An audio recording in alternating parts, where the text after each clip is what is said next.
Hello everyone, welcome to Sanmarga classes. ಘಾತಾಂಕಗಳು ಮತ್ತು ಘಾತಸೂಚಿಗಳು ಅಧ್ಯಾಯದ 8ನೇ ಪ್ರಶ್ನೆಯನ್ನ ಗಮನಿಸಿ. 5ರ ಘಾತ 0 ಪ್ಲಸ್ 3ರ ಘಾತ 0 ಇಂಟು 2ರ ಘಾತ 0ರ ಬೆಲೆಯು. ಸೊ ಆಯ್ಕೆ A 0, B 1, C 2, D 16.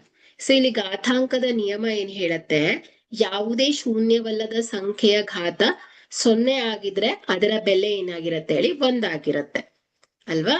So ಇಲ್ಲಿ ಈ ನಿಯಮವನ್ನ ಅನ್ವಯಿಸಿದಾಗ 5ರ ಘಾತ 0 1, ಹಾಗೆ 3ರ ಘಾತ 0. ಸೊ 5ರ ಘಾತ 0 1, 3ರ ಘಾತ 0 1, 2ರ ಘಾತ 0 1. ಸೊ ಈ ನಿಯಮವನ್ನ ನಾವು ಈ ಅನ್ವಯಿಸಿ ಬರ್ದಿದ್ದೇವೆ. ಸೊ ಇದನ್ನ ನಾವು ಸಮೀಕರಣದಲ್ಲಿ ಆದೇಶಿಸಿದಾಗ 1 + 1 × 1. ಸೊ 1 + 1 2, 2 × 1 ಅಂದ್ರೆ 2 ಬರುತ್ತೆ. ಹಾಗಾದ್ರೆ ಇದರ ಬೆಲೆ ಏನಾಯ್ತು ಹೇಳಿ 2 ಬಂದಿದೆ. ಕೊಟ್ಟಿರುವಂತಹ ಆಯ್ಕೆಯನ್ನ ಗಮನಿಸಿದ್ರೆ ಸಿ ಸರಿಯಾದ ಆಯ್ಕೆ ಆಗತ್ತೆ. Thank you.